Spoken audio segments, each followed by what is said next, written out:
Hello students, कैसे हो आप सब। आज हम स्ट्रेटजी प्लान करेंगे बोर्ड एग्ज़ाम की, क्योंकि अभी देखो कितने थोड़े से मंथ्स रह गए हैं। तो लास्ट 3 मंथ्स में अभी से अगर आपने कोई भी बिल्कुल भी तैयारी नहीं की है तो भी कोई टेंशन वाली बात नहीं है। अगर आपकी तैयारी थोड़ी बहुत चल रही है तो भी आप इस प्लान को एग्जीक्यूट कर सकते हो। तो हमने लास्ट 3 मंथ्स हमारे लिए बहुत इंपॉर्टेंट होते हैं एग्ज़ाम्स के लिए। तो उसमें हमने कैसे तैयारी करनी है, सारे सब्जेक्ट्स में आप इसको अप्लाई कर सकते हो, लेकिन मैं आपको सिर्फ मैथ्स के लिए बताऊँगी। तो इसमें आपने करना क्या है, सबसे पहले आपने एनसीईआरटी बुक को फॉलो करना है, क्योंकि ये हमारी मस्ट है बुक। ठीक है, आपने इसमें नंबर ऑफ़ चैप्टर्स, आप एक चार्ट बनाओगे, एक पेज, नंबर ऑफ़ चैप्टर्स देख लेने हैं। ठीक है, और नंबर ऑफ़ डेज़ हमारे पास कितने हैं। सबसे पहले आप ये काम करोगे, number of chapters, number of days. 15 chapters हैं। ठीक है, आप डिसाइड करोगे कि मेरे पास कितने डेज़ हैं, तो मेरे को एक चैप्टर के लिए कितने डेज़ लगाने पड़ेंगे। ठीक है, तो इसमें सबसे पहले हमने क्या करना है, जैसे आपने एनसीईआरटी स्टार्ट करनी है। अगर आपकी ऑलरेडी चल रही है तो भी ठीक है, तो भी आपको रिवीजन करनी चाहिए। अगर आपको बिल्कुल भी कुछ नहीं आता तो भी आप आज से स्टार्ट कर सकते हो। एक भी दिन आपने अभी वेस्ट नहीं करना है। तो आप इसमें करोगे क्या कि जैसे आपने एनसीईआरटी चैप्टर नंबर 1 आपने बुक का लिया। ठीक है, उसके अंदर आप इसको पहले थोरोली स्टडी करोगे। जैसे आपने कोई भी एक्सरसाइज सॉल्व करनी है, पहले उसके सारे फॉर्मूला सब कुछ आप इसमें ट्राई करोगे, उसको अच्छे से देखोगे एनसीईआरटी में उसका कॉन्सेप्ट क्या है, क्योंकि ये आपको ऑब्जेक्टिव क्वेश्चन करने में हेल्प करेगा। ठीक है, जब आपको कॉन्सेप्ट समझ आ गया उसके बाद आप क्या कर सकते हो, आप वीडियोस देख सकते हो। ठीक है, जैसे मेरी भी इसमें वीडियोस डली हुई हैं, maths classes with Kamal ma'am, आप वो देख सकते हो। जब आपको कॉन्सेप्ट क्लियर हो जाए, आपने एक बार सम्स को थोरो कर लिया है देख के, ठीक है, उसके बाद आपने क्या करना है, जैसे आपने फर्स्ट सम सॉल्व किया एनसीईआरटी बुक का, चैप्टर 1 का फर्स्ट सम आपने सॉल्व किया एक्सरसाइज का, तो वो आपका पहली बारी में ही सॉल्व हो गया। ठीक है, तो आपने क्या करना है, एनसीईआरटी बुक के ऊपर ही आपने टिक लगा देना है। सेकंड सम किया, वो भी हो गया। सपोज करो कि आप थर्ड सम कर रहे हो, ठीक है, उसमें आपको पहली बार में आपका आंसर नहीं आया, आपको एक बारी और ट्राई करना पड़ा। ठीक है, तो आप क्या करोगे, उसके ऊपर 2 सर्कल्स लगा लोगे। ठीक है, पहले वाले के ऊपर आपने टिक लगाया, दूसरे वाले उसी क्वेश्चन के ऊपर जो थर्ड क्वेश्चन लिखा हुआ है उसके ऊपर आप एक सर्कल लगा लोगे। ठीक है, क्योंकि ये सम आपका 2 अटैम्प्ट्स में या 3 अटैम्प्ट्स में आपने सॉल्व किया कॉन्सेप्ट समझने के बाद। ठीक है, फिर फोर्थ सम जैसे आप कर रहे हो वो भी आपका आराम से हो गया। फिफ्थ सम आप कर रहे हो, ठीक है, वो आपका अटैम्प्ट करने के बाद, कितनी बार अटैम्प्ट करने के बाद भी आपका आंसर नहीं आ रहा है, आपको दोबारा से वीडियो देखनी पड़ी है, तो आप उसके ऊपर क्या करोगे, फिफ्थ सम के ऊपर आप एक रेड कलर का सर्कल लगा लोगे। रेड कलर का पेन आप इसमें यूज़ करो, क्योंकि वो अलग से आपको इसमें दिखेगा। ठीक है, तो ये सब करने का फ़ायदा क्या होगा, एक तो आपने नंबर ऑफ़ डेज़ डिसाइड किया है कि मैंने एक चैप्टर को, मान लो कि मैंने 10 डेज़ देने हैं। ठीक है, तो 10 डेज़ में आप उसकी एक्सरसाइजेज को डिवाइड कर लोगे। ठीक है, तो जब वो डिवाइड हो जाएगा तो आपने उसी स्पीड पे चलना है कि आपने एक चैप्टर को 10 डेज़ में ही कंप्लीट करना है। वो आप अपने आप के साथ ईमानदार होगे कि मेरे को कितना आता है और कितना नहीं, क्योंकि हर बच्चे की स्टोरी अलग है, हर किसी ने अलग अलग पढ़ा हुआ है, तो आपने किसी के ऊपर नहीं जाना है, आपने अपना एक्शन प्लान बनाना है। तो जितने भी डेज़ आपके पास बन रहे हैं, आप नंबर ऑफ़ डेज़ को डिवाइड कर लोगे। जब से आपके प्री बोर्ड शुरू होने हैं उससे पहले आपको सिलेबस ख़त्म करना पड़ेगा। ठीक है, तो ऐसे आप चैप्टर कंप्लीट कर लोगे। एनसीईआरटी जो है मस्ट है, क्योंकि काफ़ी पेपर एनसीईआरटी में से ही आता है। सबसे पहला स्टेप आप करोगे, एनसीईआरटी कंप्लीट करोगे। ठीक है, उसमें आप रेड मार्क कर लोगे। ये वो क्वेश्चन है जो आपको अटैम्प्ट करने के बाद भी नहीं आए हैं, देखने के बाद वीडियोस। ठीक है, इसके बाद अगर आप हो सके तो आप इसके नोट्स बनाते जाओ क्वेश्चंस के, मतलब कि एक ही रजिस्टर के ऊपर क्वेश्चंस को सॉल्व करते जाओ कॉन्टीन्यूसली। ठीक है, क्योंकि वो आपको बाद में रिवाइज करने में हेल्प करेंगे। आप उसको 1 बाय 1 पेज को मतलब करते जाओगे, पलटते, आप उसको सिर्फ देख के ही पता कर पाओगे कि इस चैप्टर में क्या था। ठीक है, इसका फ़ायदा क्या होगा, जो आपने एक सर्कल लगाया है, ये जब आपका एग्ज़ाम्स डेज होते हैं ना, तो उसमें जैसे आपको मान लो कि 3 डेज़ का बीच में गैप मिला है, एग्ज़ाम्स के बीच में 3 डेज़ मिले हैं आपको। ठीक है, तो आप उसमें ये रेड जो हमने ये सर्कल लगाया है एक, और जो रेड लगाया है, इन सम्स को आपने ज़्यादा इसको करना है, जो आपने लिख के करनी है प्रैक्टिस। बाकी के आप सिर्फ देख सकते हो, आपको आ जाएंगे पेपर में, क्योंकि आपको वो फर्स्ट अटैम्प्ट में ही आ गए थे, आपको याद आ जाएगा। ये जो 2 तरीके के सम्स हैं, जो हमने सर्कल लगाया और जो रेड सर्कल लगाया है, ये आपने एग्ज़ाम में रिटन प्रैक्टिस करनी है। इनके ऊपर आपने ज़्यादा टाइम लगाना है इन 3 डेज़ में, जो एग्ज़ाम के डेज़ के होंगे।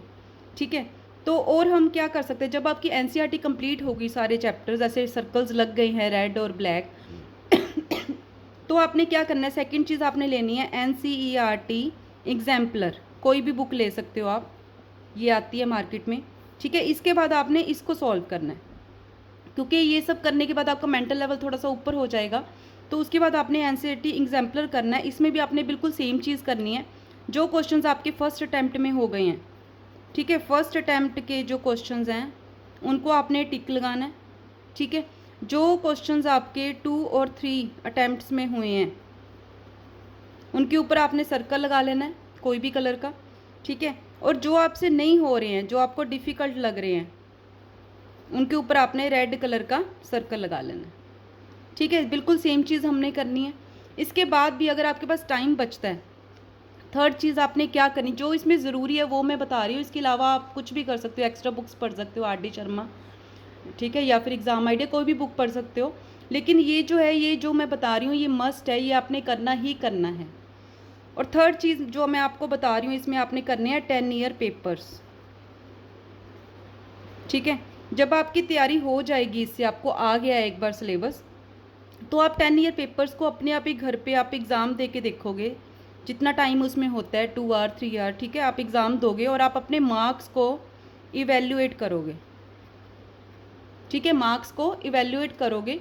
तो वहाँ से जब आप पेपर अटैम्प्ट करोगे घर पे 10 ईयर के क्वेश्चंस, तो आपको ये पता लग जाएगा कि मुझे क्या आता है, कौन से चैप्टर में मुझे डिफ़िकल्टी आ रही है, कौन से चैप्टर मेरे से आराम से हो रहा है। तो जो आपको यहाँ पे डिफ़िकल्टी आएगी एग्ज़ाम में, जहाँ पे आपके मार्क्स कट हो रहे हैं, ठीक है, वो चैप्टर्स को आप दोबारा से रिवाइज़ करोगे।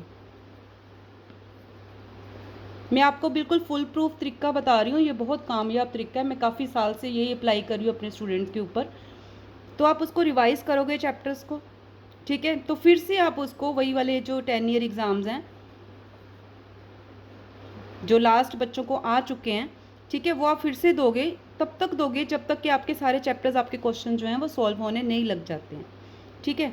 तो अगर आपको ये सब करने के बाद फिर आपने क्या करना है, 10 ईयर जो एग्ज़ाम्स हैं, पेपर्स हैं, ठीक है, वो आपने 4 to 5 टाइम्स आपने इसको प्रैक्टिस करना है। ये आपको टिप्स पे होने चाहिए सम्स, कि सम्स को देखा, स्टेटमेंट देखते ही आपने फटाफट उसको सॉल्व कर दिया A to Z, ठीक है। तो ये सब आपने करना ज़रूरी है। इसके बाद आपके प्री बोर्ड एग्ज़ाम आ जाएंगे स्कूल के, ठीक है। तो उसमें आपने फिर पेपर अटैम्प्ट करोगे, जब ये सब करने के बाद उसके पहले का टाइम आपने इवैल्यूएट करना है कि मेरे पास कितना है। अपने आप के साथ बिल्कुल ऑनेस्ट रहना है कि मुझे ये आता है, मुझे ये नहीं आता है, ठीक है। आप रिवीजन टाइम टू टाइम कर सकते हो, वीडियोस देख के, आप उसको वीडियोस देख के काफ़ी हद तक हमारे दिमाग में वो क्वेश्चन जो है वो आ जाता है, हमें उसका मेथड क्लियर हो जाता है स्टेटमेंट का। तो प्री बोर्ड एग्ज़ाम में जब आपके मार्क्स आएंगे, तो वहाँ से भी आपको, मान लो आपके 93% आ रहे हैं, 95% आ रहे हैं, ये जो मैं आपको प्लान बता रही हूँ, इसमें आपके 95% तक नंबर बड़े आराम से आ जाएंगे, इससे ज़्यादा भी आ जाएंगे।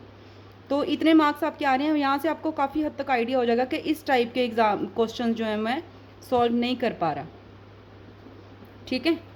तो फिर आपने क्या करना है, क्योंकि अब आपका सिलेबस तो हो ही चुका है, NCERT एग्जाम्पलर, तो आप क्या करोगे, एक्स्ट्रा बुक में से, ठीक है, क्वेश्चंस को, उस टाइप के क्वेश्चंस को प्रैक्टिस करोगे, ठीक है। एक्स्ट्रा बुक में टॉपिक वाइज क्वेश्चंस दिए होते हैं, उसको आप प्रैक्टिस करोगे, ठीक है। तो एग्ज़ाम तक जो है आप बिल्कुल ही प्रिपेयर हो जाओगे, ठीक है। और आपके 95% एंड अबव श्योर हैं इस प्लान से, इस स्ट्रेटजी से बिल्कुल श्योर हैं। मेरा ये बिल्कुल ही यूज़ किया हुआ तरीका है बच्चों के ऊपर, जो कि 100% सक्सेसफुल है। चाहे आपको कुछ भी नहीं आता तो आप आज से ये स्टार्ट कर दो। मैं एक बार और बता देती हूँ, सबसे पहले आपने NCERT बुक सॉल्व करनी है, क्योंकि ये हमारा बेस है सिलेबस का। इसमें ये नहीं करना है कि मैंने एक ही टाइप के क्वेश्चन है, मैंने 1 या 2 क्वेश्चन सॉल्व कर लिए, बाकी के क्वेश्चन मैंने छोड़ दिए कि सिमिलर ही होंगे, मैं नहीं करूँगा। लेकिन आपने इसका each and every question solve करना है, ठीक है। टाइम को पहले आपने डिवाइड करना है, आपके पास कितने नंबर ऑफ डेज़ हैं ये आप खुद डिसाइड करोगे, मैंने कितने टाइम में सिलेबस कंप्लीट करना है, ठीक है।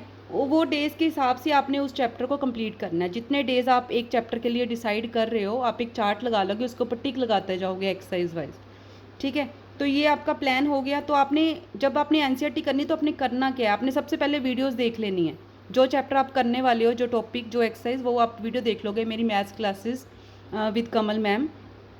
तो वो देखने के बाद आपने क्या करना है, आपने क्वेश्चन के ऊपर टिक लगाते जाना है जो आप पहले, फिर उसके बाद आप सॉल्व करोगे क्वेश्चन को, फिर आप टिक लगाते जाओगे ये मेरे से पहली बार में सॉल्व हो गया, आराम से टिक लगा दो जो आराम से सॉल्व हो रहे हैं पहली बार में। जो आपको पहली बार में आंसर करेक्ट नहीं आया, आपको दोबारा से सॉल्व उसको करना पड़ा है, तो वो आप उसमें एक सर्कल लगा दोगे। और जो क्वेश्चन आपसे बिल्कुल ही नहीं हो रहा है, आपको दोबारा से वीडियो देखनी पड़ रही है, आपसे सॉल्व नहीं हो रहा है, ठीक है, तो वो आप रेड कलर का लगाओगे। क्योंकि ये सब लगाने का मतलब क्या है, जब हमारे एग्ज़ाम डेज़ आएंगे, 3 डेज़ जब हमें मिलेंगे एग्ज़ाम में, 3, 4, 5 या 2 जितने भी मिल सकते हैं, उसमें आपने जो रेड कलर वाले जो मार्क किए हुए सर्कल्स होंगे, वो क्वेश्चंस आपने रिटर्न में प्रैक्टिस करने हैं। ठीक है, ठीक है। जो टिक वाले हैं वो सिर्फ आप उसको, जो आपने नोट्स बनाए हैं एक रजिस्टर के ऊपर आप सॉल्व कर रहे हो, उसको आप देख सकते हो, आपको देखने से ही उसका पता चल जाएगा। जो आपने रेड सर्कल वाले हैं वो ज़्यादा स्ट्रेस देनी है, जो आपके पास सर्कल लगाया है सिंपल, वो भी आपने प्रैक्टिस करनी है, उन्हीं सम्स पे आपने ज़्यादा स्ट्रेस देनी है। वो पूरी बुक में आपके थोड़े से क्वेश्चन निकलेंगे, मे बी 40 और 50, तो वो करने उतने टाइम में बहुत आसान हो जाते हैं। एग्ज़ाम से पहले पहले आपने ये सारे मार्क कर लेने हैं, फिर आपने एनसीईआरटी एग्जाम्पलर करनी है, उसमें भी आपने सेम वे से ऐसे मार्क कर लेने हैं। उसके बाद जो थर्ड चीज़ आपने करनी है वो 10 ईयर पेपर सॉल्व करने हैं, ठीक है। उसमें अपने आप को अपने एग्ज़ाम देना है और अपने मार्क्स को इवेल्यूएट करना है कि मेरे मार्क्स कितने आ रहे हैं और मेरे किस टॉपिक पे मार्क्स जो हैं वो कम आ रहे हैं, ठीक है। फिर जो आपका टॉपिकल जो भी इसमें टॉपिक में आपके मार्क्स कम आ रहे हैं, डिफ़िकल्टी आ रही है, वो मार्क्स आपने, जहाँ पे मार्क्स कट हो रहे हैं, वो वाले चैप्टर्स, वो वाले टॉपिक्स आपने दोबारा से रिवाइज़ करने हैं, ठीक है। उसके बाद दोबारा से आपने 10 ईयर एग्ज़ाम देने हैं अपने आप को, ठीक है। और 10 ईयर जो पेपर्स हैं वो इतनी को बार आपको प्रैक्टिस किए होने चाहिए, 4-5 टाइम्स तो मिनिमम है, प्रैक्टिस किए होने चाहिए कि क्वेश्चन जो हैं वो आपके टिप्स पे आ जाएँ। सेम क्वेश्चन जब भी आप देखते हो तो फटाफट आप उसका आंसर लिख दो। उसके बाद आपके स्कूल के प्री बोर्ड एग्ज़ाम आ जाएंगे, वहाँ से आपको पता चल जाएगा कि मेरे कितने मार्क्स आ रहे हैं इसमें।